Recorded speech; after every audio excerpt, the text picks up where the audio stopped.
Now, this looks very political, warfare in music, all right? But I want to explain to you what this actually means. There is this book, very famous book. It's called The Art of War, okay? And what I found is that it can actually tie quite closely to music. You might not understand how exactly, but this is how I've interpreted it, right? There is this very common theme in The Art of War that the highest form of warfare sheds no blood. You might think, how is that possible? Okay, how do you win a war without killing anyone? That is what it's saying. Okay, you can win a war without killing anyone, but it is the highest form, meaning it is most difficult. All right, hardest to actually achieve. But what does that mean in this modern day? Okay, what it means is that basically to never have a war means that you have no enemies.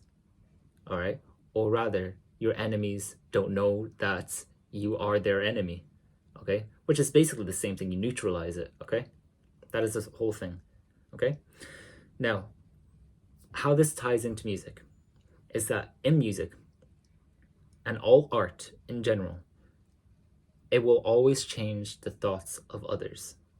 It will always do it. Okay, no matter what you do in general, it will also change the thoughts of people. But music and art especially, you can kind of create something and then you don't have to be there, but your message is out there. It's speaking for you. All right, you can put down all your ideas into this thing. People can see it out there, and then you can change their minds. You can make them angry, you can make them happy, obviously. All right, this sounds very basic, okay, but I'm building up to it. Okay, now because of this, okay, you might have heard of this expression as well: the pen is mightier than the sword. Okay, you might have heard it a lot in English class, and well, I'm here to tell you it's true. It is true. Okay, and you might understand why, because I told you the explanation. But to write something, okay, let's say if you wanted let's say you wanted to beat like 50 people for some reason. Okay, don't know why, you just wanted to fight 20 people and then win. Okay, you might think, okay, a sword is probably the most useful thing, yeah, because you can actually use a sword and then everyone else is using their fists or something. But what if instead the power of the word? Okay, the pen is meant to be a metaphor for the word, to speak.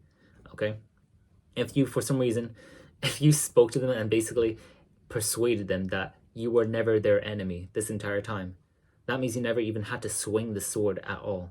No one had to get harmed. And that's probably the best form of warfare, isn't it? That no one actually got harmed. Peace was actually achieved. Both sides win. All right? That is true. That is the ultimate form of warfare. Now, in music, okay, I know this is a long winded point, but in music, okay, I want you to see it like this: music and songs and just art in general, they're almost like spells. Okay, like how you spell a word. Okay, songs are like amalgamations of it. Okay, now spells, like a wizard or like a witch in Harry Potter and all that, they were not just used to create fireballs, were they? They were also used as utility. They were used to protect people. They were used to heal people. Okay, they can even save people as well. They could heal. All right, that is powerful. Okay, now I want you to see music kind of like that. Okay, you can interpret it in any way you want. It can be used to heal yourself. It can be used to kind of protect others. Okay, it can be used to harm others as well. All right, whether you know it or not.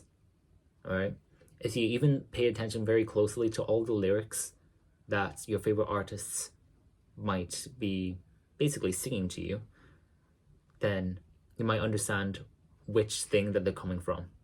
Okay, are they trying to harm you? Are they trying to help you? What are they trying to lead you into? What kind of mindset? Okay,